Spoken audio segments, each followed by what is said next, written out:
성례 주일에는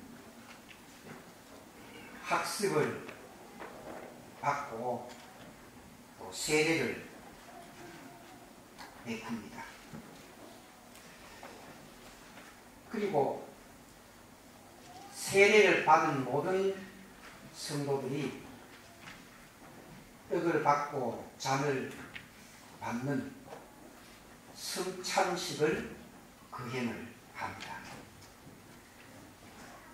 그런데 세례는 아무에게나 주는 것이 아니고 또 아무한테서나 받는 것도 아닙니다. 그리고 성찬식도 아무나 참석하는 것이 아니고 아무에게나 또 떡을 주고 포도즙을 주는 것이 아닙니다.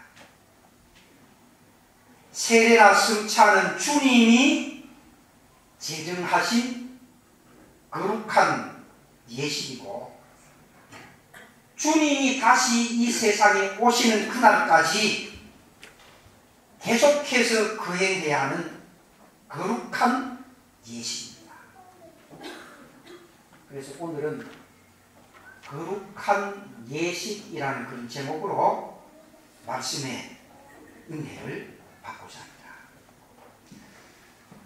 오늘 읽은 이 본문 말씀 가운데 보면 예수님께서 잡히시기 전날 밤에 사랑하는 제자들과 같이 유월절 절기를 지켰다 그랬습니다.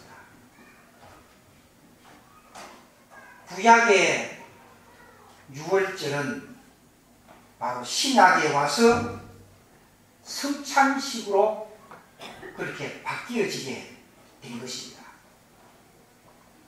그래서 예수님께서 잡히시던 전날 밤에 사랑하는 제자들과 유월절 절기를 지키기 위해서 모인 자리에서 최후의 만찬을 나누었습니다.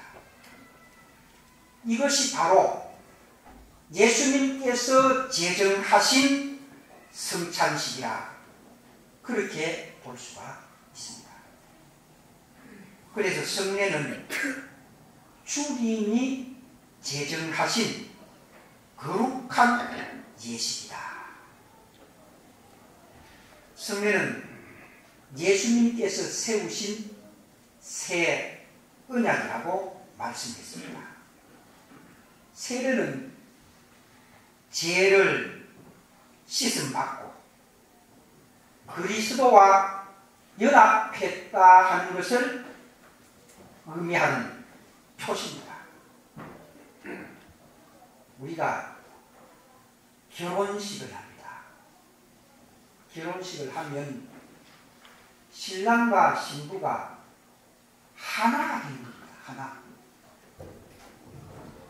신랑과 신부가 하나가 되는 것이 결혼식입니다.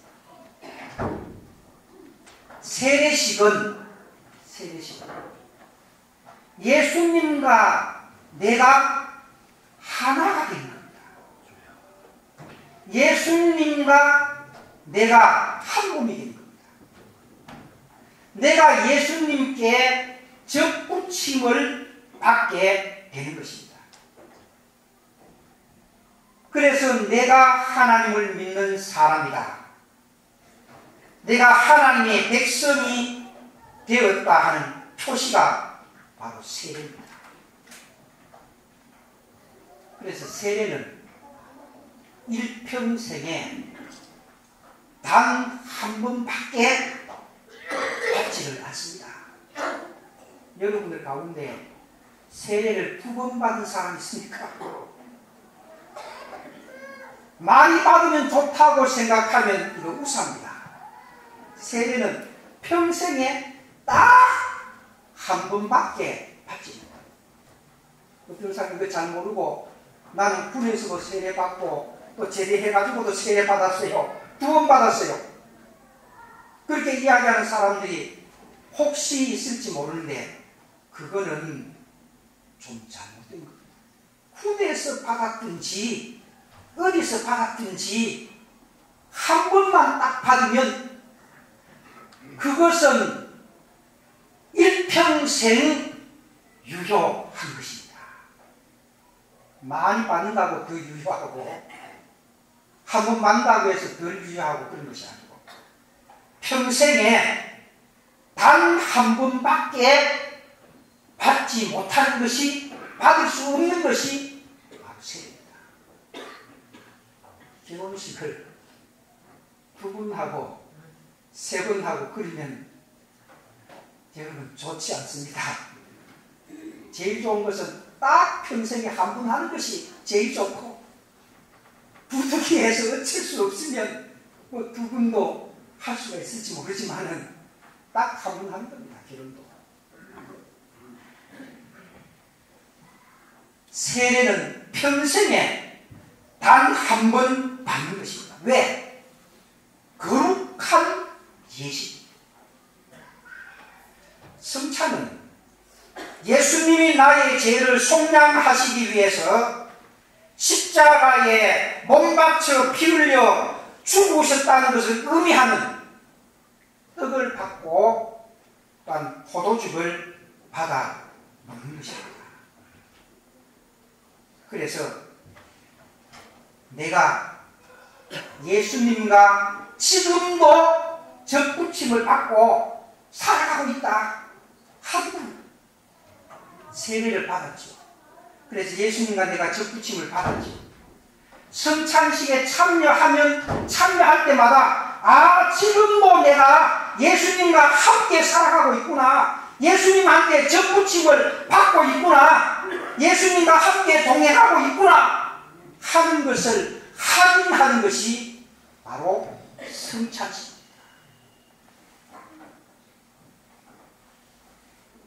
그래서 세례문답 101번 문제에 보면 죄를 짓고 회개하지 않는 자가 교회에서 벌을 받고 있는 사람은 성찬에 참여할 수가 없다. 예수님과 함께 동행하고 예수님과 접붙임을 받고 예수님한테 붙어 있는 사람은 죄를 지었다고 할지라도 빨리 회개를 합니다. 아이고 하나님, 내가 세례받고 예수 믿는 사람인데 어쩌다 보니까 죄를 지었습니다. 하나님 잘못했습니다. 용서해 주십시오 하고 회개를 합니다. 예수님과 동행하는 사람, 예수님과 함께한 사람, 예수님에게 접붙임을 받은 사람은 빨리 죄를 지어도 회개한다고 합니다.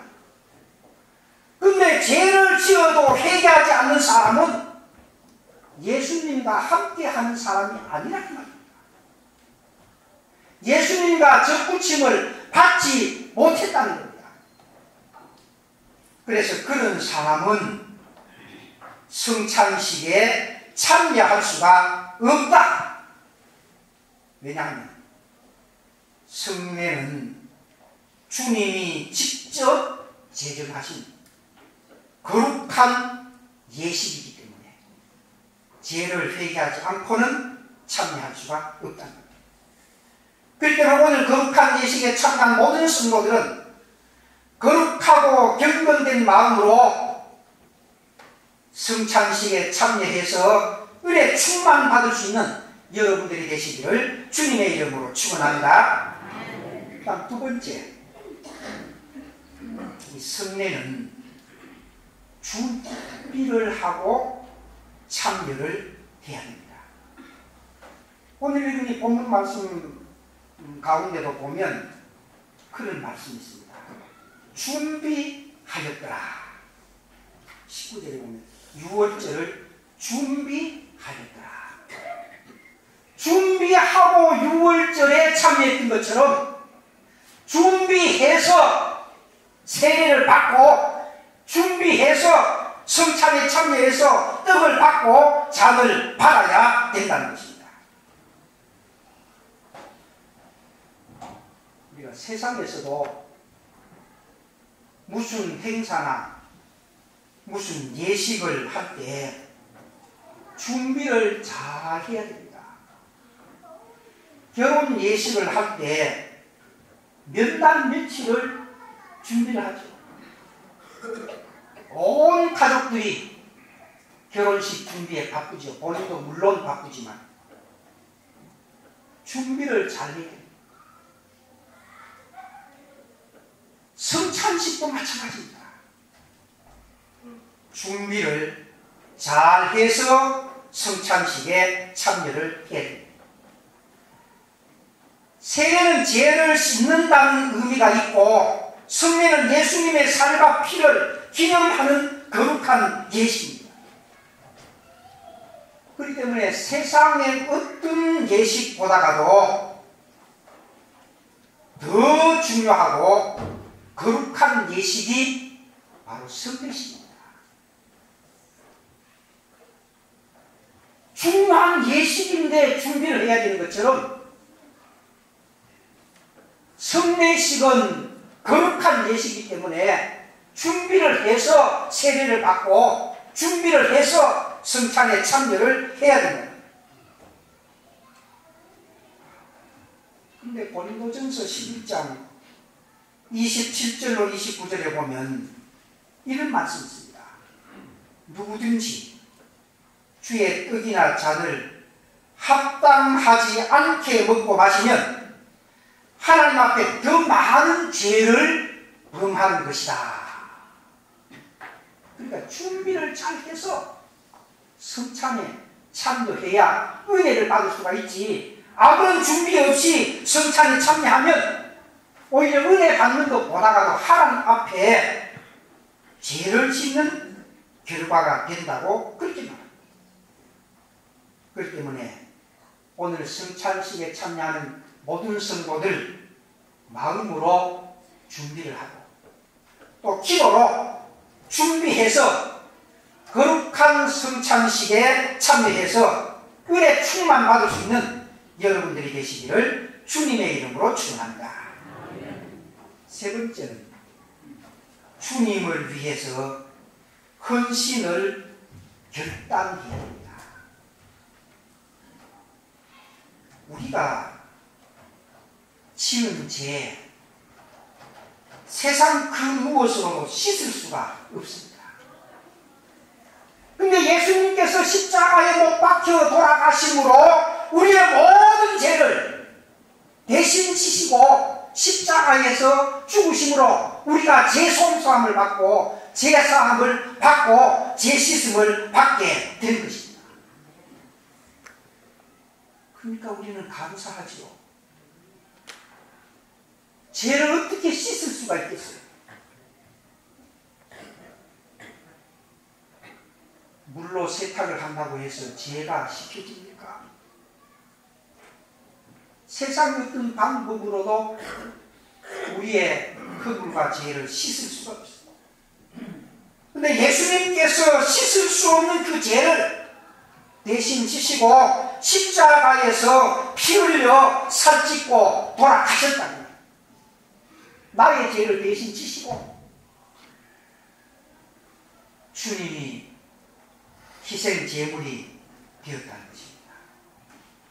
그러니까 이 성찬의 의미를 아는 사람이면 아는 사람일수록 주님이 나 때문에 저렇게 십자가에서 피 흘려 돌아가셨으니 나도 주님을 위해서 희생하고 헌신해야겠다는 그런 다짐, 그런 결심이 성찬식을 통해서 우리의 마음속에 일어나요. 예배만 드리고 가면 되지. 뭐 시간도 없는데 그것도 하나 받아 먹는다고 해서 배부른 것도 아니고 포도주 먹는다고 해서 뭐 간에 기별도 하는 거 아닌데 그런 생각을 가지고 있는 사람이 없겠지만은 그런 사람이 있다고 하면 정말로 성찬식에 참여할 자격이 없는 사람. 우리는 두렵고 떨리는 마음 마음으로 하나님 은혜에 너무너무 감사해서 감격한 마음으로 거룩한 성찬식에 참여해서 떡을 받고 잔을 받고 주님은 나 때문에 십자가에서 이렇게 피 흘려 돌아가셨다는 것을 생각하면 나도 주님을 위해서 평생 충성하고 봉사해야 되겠다는 그런 마음의 다짐과 결심이 불붙듯 일어나는 시간이 바로 성찬식입니다.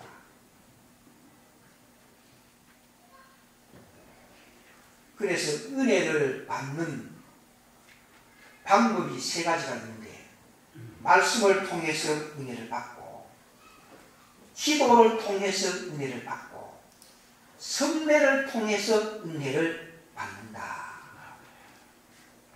그렇습니다. 이 칼빈주의에 바로 은혜랍니다.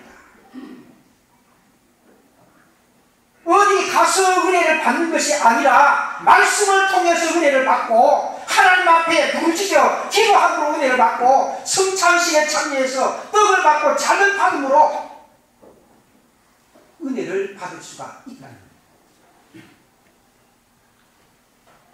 그러므로 오늘 거룩한 성찬식에 참여해서 떡을 받고 잔을 받음으로 나도 주님을 위해서 헌신을 다짐하고 결단하는 그런 귀한 시간이 되시기를 주님의 이름으로 축원합니다.